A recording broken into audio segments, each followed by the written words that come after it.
हमारे ऋषि मुनियों का कहना है कि आप चाहे तो हवा में तैर सकते हैं, पानी पर चल सकते हैं, पूरी दुनिया जीत सकते हैं, लेकिन अपने मन की चाल समझना इन सब कामों से कठिन काम होता है। आपने कभी ख्याल किया होगा कि आप जो काम करना चाहते हैं, आपका मन उससे उल्टा काम करता है। उदाहरण के लिए, अगर आप सिगरेट पीना छोड़ना चाहते हैं, अब खुद से दृढ़ निश्चय भी लेते हैं, लेकिन कुछ ही समय बाद आपका मन आपको खींचकर वापस उसी सिगरेट के पास लाकर खड़ा कर देता है। और यह बात सिर्फ सिगरेट पर लागू नहीं होती। हमारे जीवन में, हम सबके जीवन में बहुत सारे ऐसे काम होते हैं, ऐसी आदतें होती हैं जिन्हें हम छोड़ना चाहते हैं, लेकिन हम चाहकर भी उन आदतों को छोड़ नहीं पाते हैं। लेकिन अगर हम प्रयास करके अपने मन के दृष्टा बन जाते हैं, उसके साक्षी बन जाते हैं, तो हम अपने मन की चाल को पकड़ सकते हैं। और अगर एक बार हमें अपने मन की चाल पकड़ में आ जाए, तो फिर हम कोई भी आदत छोड़ सकते हैं, या फिर इसके उलट कोई भी आदत अपना सकते हैं, जैसे कि ब्रह्म मुहूर्त में उठने की, या फिर कोई भी ऐसा काम जिसे करने में हमें आलस्य आता है, क्योंकि हमारी आदतों के पीछे मूलभूत बिंदु हमारा मन ही होता है और हम उसे ही नजरअंदाज करके चलते रहते हैं, और बाद में पछताने के सिवाय हमारे पास कोई चारा नहीं बचता। उसका निरीक्षण कर सकते हैं और उसके बाद अपनी आदतों में बदलाव कर सकते हैं। एक बार एक वाचाल शिष्य एक गुरु के आश्रम में शिक्षा ग्रहण करने के लिए आया हुआ था। वह शिष्य अपने गुरु की बात कम सुनता था, लेकिन अपनी बात बताने में वह बहुत उत्सुक रहता था। एक दिन गुरु ध्यान पर चर्चा कर रहे थे। ध्यान किस प्रकार किया जाता है और ध्यान का क्या महत्व होता है। गुरु उनको समझा रहे थे कि आप किसी भी प्रकार का ध्यान करते हो, लेकिन ध्यान की गहराइयों में जाने के लिए आपको अपने मन के अंदर प्रेम जागृत करना होगा। ध्यान करते समय आपको निरंतर अपने मन का निरीक्षण करना होगा कि आपके मन के अंदर किस प्रकार के विचार आते हैं। गुरु अपनी बात पूरी कर पाते, इससे पहले ही वह वाचाल शिष्य बीच में ही बोल पड़ा। उसने कहा, गुरुजी, मैं बहुत दिनों से अपने मन का निरीक्षण कर रहा हूं। मैं हर आने जाने वाले विचार को बड़ी गहराई से देखता हूं, समझता हूं, लेकिन उसके बावजूद मेरे मन की आदतों में कुछ बदलाव नहीं आ रहा है। मैं अक्सर सुबह देरी से उठता हूं और रोज रात को मैं यही सोचकर सोता हूं कि मैं सुबह जल्दी उठकर ध्यान कर लूंगा, अपने मन का निरीक्षण कर लूंगा, लेकिन मैं यह कर नहीं पाता हूं। मैंने अपने साथी शिक्षकों से भी इस बारे में चर्चा की, लेकिन उनके पास भी इसका कोई जवाब नहीं है। इस आश्रम में कोई एक दूसरे से बात ही नहीं करना चाहता। सब लोग चुपचाप रहते हैं, कोई चर्चा नहीं होती।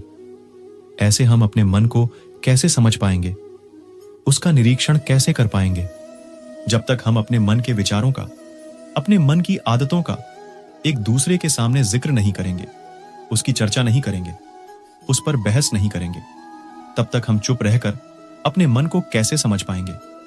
कृपया करके इन सभी अनुयायियों को समझाने की कृपा करें कि कम से कम एक दूसरे से अपने मन की बात साझा तो करें।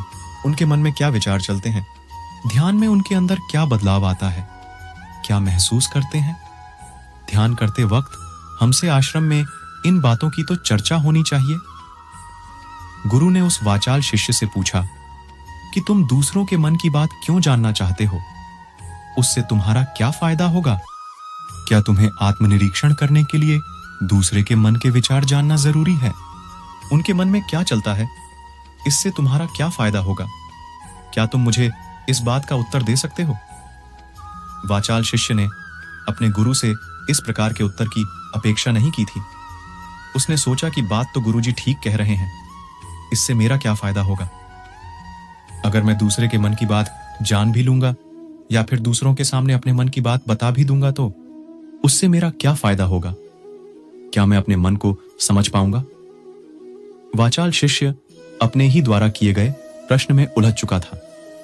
उसके पास उसका कोई उत्तर नहीं था, लेकिन फिर भी उसने दूसरे शिक्षकों के सामने अपनी बात को ऊंचा दिखाने के लिए गुरुजी से कहा कि गुरुजी, अगर हमें यह पता चल जाएगा कि दूसरे के मन में क्या विचार चलते हैं, और उन विचारों का उद्यान में जाकर किस प्रकार निरीक्षण करते हैं, तो इससे तो हमें भी ध्यान लगाने में आसानी रहेगी।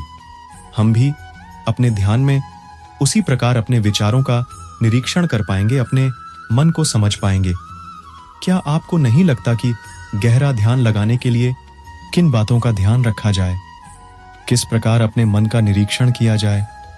इस बात की चर्चा करने से दूसरे शिक्षकों का भी भला हो सकता है।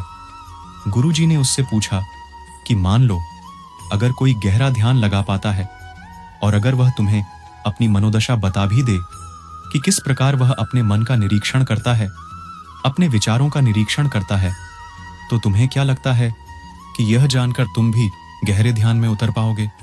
अगर तुम ऐसा सोच रहे हो तो मैं तुम्हें एक बात बता दूं कि तुम अपने ही मन के बनाए हुए जाल में खुद फंस जाओगे। अगर तुम्हें कोई ऐसी प्रक्रिया पता चल गई कि गहरे ध्यान में किस प्रकार प्रवेश किया जाता है, तो तुम्हारा मन उसी प्रक्रिया का अनुसरण करने की कोशिश करेगा। तुम वर्तमान में उपस्थित होकर अपनी मनोदशा नहीं समझ पाओगे, बल्कि तुम्हारा मन तो उस प्रक्रिया के विचारों में उलझा रहेगा। तुमने अपने मन को एक काम दे दिया करने के लिए और तुम्हारा मन उसी काम को करता रहेगा। तुम भी उस काम में सम्मिलित हो जाओगे तो तुम अपने मन का निरीक्षण किस प्रकार कर पाओगे, क्योंकि तुम तो खुद अपने मन के साथ सम्मिलित हो गए, तुम तो खुद अपने मन के साथ एक हो गए। गुरुजी ने बताया कि तुम अपने मन को तभी समझ सकते हो जब तुम अपने मन से अलग हटकर अपने मन को देख पाओ, अपने मन की चाल को दूर से खड़े होकर समझ पाओ। जिस भी विषय को या जिस भी चीज को तुम्हें समझ ना हो, तो मैं उसे अलग होकर देखना होगा। अगर तुम उसके साथ एक हो गए तो तुम उसको कभी नहीं समझ पाओगे, तुम उसके साथ सम्मिलित हो जाओगे। जिस प्रकार तुम अपने विचारों को समझने की कोशिश करते हो, लेकिन विचारों को समझते समझते तुम अपने ही विचारों में खो जाते हो। कभी अनुभव किया है तुमने? शिष्य ने हाँ में सर हिलाते हुए कहा कि गुरुजी, जब भी मैं अपने विचारों का निरीक्षण करने लगता हूं तो ऐसा ही होता है। मैं अपने ही विचारों में खो जाता हूं। कुछ समय बाद मुझे ध्यान में आता है कि मैं अपने विचारों का निरीक्षण कर रहा था, तो उसके बाद में फिर से अपने विचारों का दृष्टा बन जाता हूं, उनका साक्षी बनने की कोशिश करने लगता हूं। लेकिन कुछ समय बाद मैं फिर से अपने विचारों के साथ एक हो जाता हूं। गुरुजी ने सभी अनुयायियों को समझाते हुए कहा कि जिस प्रकार एक गुस्से से भरा हुआ आदमी कभी भी अपने गुस्से का निरीक्षण नहीं कर पाता, क्योंकि वह खुद अपने गुस्से के साथ एक हो जाता है। वह अपने गुस्से को ही अपना अस्तित्व मान लेता है और इसीलिए वह कभी नहीं देख पाता कि गुस्सा उसके मन को किस प्रकार प्रभावित कर रहा है, किस प्रकार यह गुस्सा उसके मन को दुखी कर जाएगा। वह कभी नहीं देख पाएगा, क्योंकि उसके पास वह कला नहीं है कि वह अपने गुस्से को अपने से अलग करके देख पाए। इसी चीज के लिए सारे अभ्यास बने हुए हैं, ताकि तुम सिर्फ एक साक्षी बनकर सभी चीजों को उसके परिपूर्ण, उसके असली स्वरूप में देख पाओ। और जब तुम सभी चीजों का, सभी विचारों का असली स्वरूप देख लेते हो, तब तुम्हें पता चलता है ये सब आने जाने वाली चीजें हैं, लेकिन चेतना, कॉन्शियसनेस, वह हमेशा इंसान के साथ रहती है। दृष्टि दोष को दिख रहा है, वह हमेशा जीवित रहता है, वह कभी नहीं मरता, वह नित्य है और वही चेतना होती है। चेतना किसी भी चीज से कभी भी बंधी हुई नहीं होते। जितना तुम्हारा होश है, दूसरी चीजों को उनके स्वरूप में देख पाने की कला तुम्हें तुम्हारी चेतना से ही मिलती है। जितनी तुम्हारी चेतना होगी, उतनी ही अच्छी तरीके से तुम चीजों से अलग हटकर उनको देख पाने में सक्षम हो पाओगे। इसलिए अपनी चेतना को ऊपर उठाने का काम करो, ताकि तुम अपनी चेतना से किसी भी चीज का असली स्वरूप देखने में सक्षम हो पाओ। शिष्य ने पूछा कि गुरुदेव, आपकी बातें कुछ कुछ तो समझ में आ रही हैं, लेकिन एक बात समझ में नहीं आई कि अपनी चेतना को ऊपर उठाने के लिए, अपने आप को ज्यादा होश में रखने के लिए हमें क्या करना होगा। इस पर चर्चा करते हुए गुरु ने बताया कि तुम मौन होकर, चुप होकर सिर्फ अपने विचारों को, अपने मन की प्रक्रियाओं को अपने अनुभव को देखना शुरू करो। तुम्हारे अनुभव आते हैं, तुम्हारे अनुभव चले जाते हैं। वह अनित्य है, वह हमेशा हमारे साथ नहीं रहने वाले। लेकिन हमारा मन उन्हीं अनुभवों को पकड़ने की कोशिश करता रहता है। जब तुम्हें कोई अच्छा अनुभव होता है तो तुम्हारा मन चाहता है कि तुम्हें बार बार वही अनुभव हो, और उसी अनुभव को लेने के चक्कर में तुम्हारा मन तुम्हें पास आता चला जाता है। तुम्हारी चेतना तुम्हारे मन के अधीन हो जाती है। वही होता है एक सिगरेट पीने वाले के साथ, वही होता है एक शराब पीने वाले के साथ, और वही होता है हर बुरी आदत अपनाने वाले के साथ। किसकी चेतना उसके मन की गुलाम हो जाती है। अगर तुम अपनी चेतना को अपने मन से आजाद करना चाहते हो तो सबसे पहले मौन रहना सीखो, चुप रहना सीखो। तुम्हारे ज्यादा बोलने की आदत, दूसरों से उनके अनुभव सुनने की आदत तुम्हारे मन को और ज्यादा भर देगी। लेकिन अपनी चेतना को आजाद करने के लिए तुम्हें अपने मन को खाली करना सीखना होगा। जब तुम अपने मन को खाली करोगे तब तुम्हें अपनी चेतना का स्वरूप दिखाई देगा। तब तुम्हें पता चलेगा कि मौन रहकर, सुख रहकर अपनी चेतना को कैसे ऊपर उठाया जाए। ऐसे हमेशा चैतन्य रहा जाए। चैतन्य रहना ही हमारा असली स्वरूप होता है, लेकिन हम उसे भूल चुके हैं अपने मन के अधीन होकर। इसीलिए अपनी चेतना को अपने मन से छुटकारा दिलाना होगा। इसके लिए तुम चुप रहकर अपने मन के विचारों को देखना शुरू करो, उसकी अनुभव को महसूस करना शुरू करो। जब तुम अपने मन के साक्षी हो जाते हो, अपने मन के दृष्टा हो जाते हो, उसे देखने वाले हो जाते हो, तब तुम्हें पता चलता है कि तुम्हारे मन में एक विचार जाता है, दूसरा जाता है, तीसरा जाता है, और इस प्रकार जिस तरह सड़क पर भीड़ चल रही होती है, लोगों का हुजूम चल रहा होता है, उसी प्रकार हमारे मन की भूमि में अनेकों अनेक विचार आते और जाते रहते हैं। लेकिन धीरे धीरे हम उनसे जुड़ते नहीं हैं, उनके साथ बहने नहीं लग जाते, उनके साथ को नहीं जाते, बल्कि उनको साक्षी होकर बस देखते रहते हैं। और देखते देखते धीरे धीरे उस सभी विचार विलीन होने लगते हैं, और उसके बाद हमारे मन की भूमि पूरी तरह से खाली हो जाती है। और अब हमें पहली बार अपने चैतन्य होने का पता चलता है। हमें पता चलता है कि हमारी चेतना ही हमारा असली आनंद है, वही हमारा स्वरूप है। और उसके लिए अपने मन की भूमि से खरपतवार हटाने जरूरी होती है। उसके लिए मेहनत नहीं करना, बस उन विचारों को देखते रहना है। एक विचार जाता है तो दूसरा आता है, दूसरा जाता है तो तीसरा आता है। बस देखते रहो, साक्षी बने रहो, दृष्टा बने रहो, और देखते देखते वह विचार विलीन हो जाते हैं। लेकिन इसके लिए तुम्हें चुप रहकर अभ्यास करना होगा। चुप रहकर अपने विचारों का आत्मनिरीक्षण करना होगा। अपने मन की भावनाओं को समझना होगा।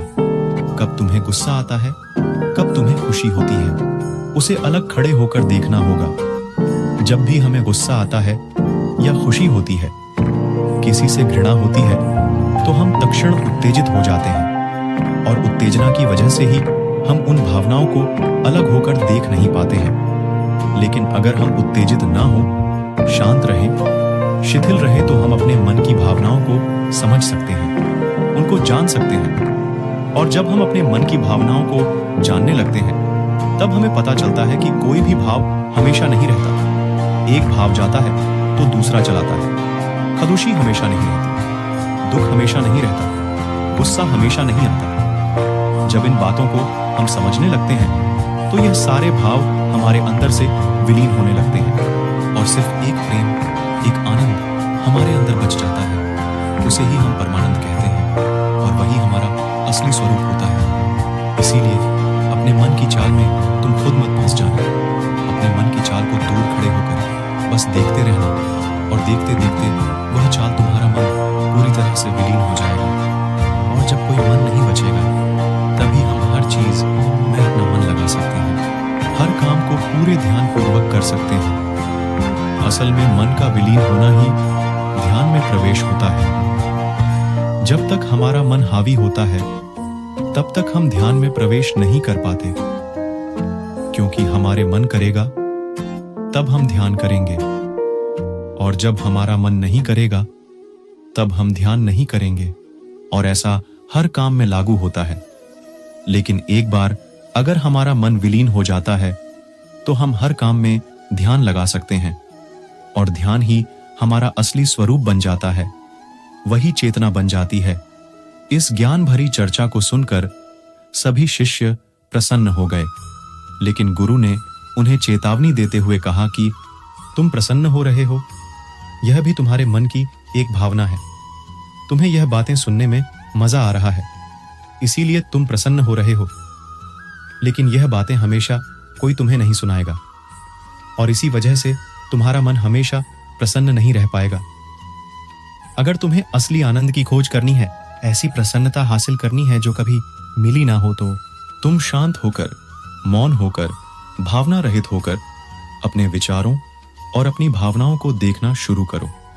उसके बाद तुम्हें खुद ही महसूस होगा कि इतना जो होती है वह शाश्वत होती है, वह कभी नहीं मरती और बाकी सभी चीजें अनित्य हैं।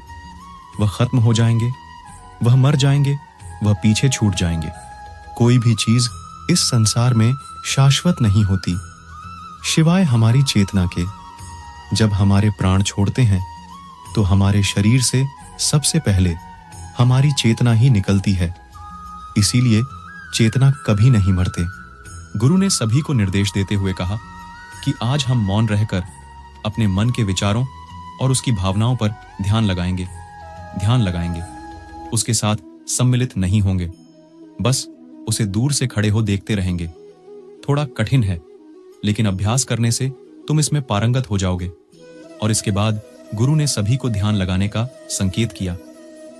तो दोस्तों, कैसी लगी है कहानी? आपको कमेंट सेक्शन में जरूर बताना है और अच्छी लगी हो तो इस चैनल को सब्सक्राइब कर देना। तो मिलते हैं किसी अगली कहानी में, तब तक के लिए अपना ख्याल रखना।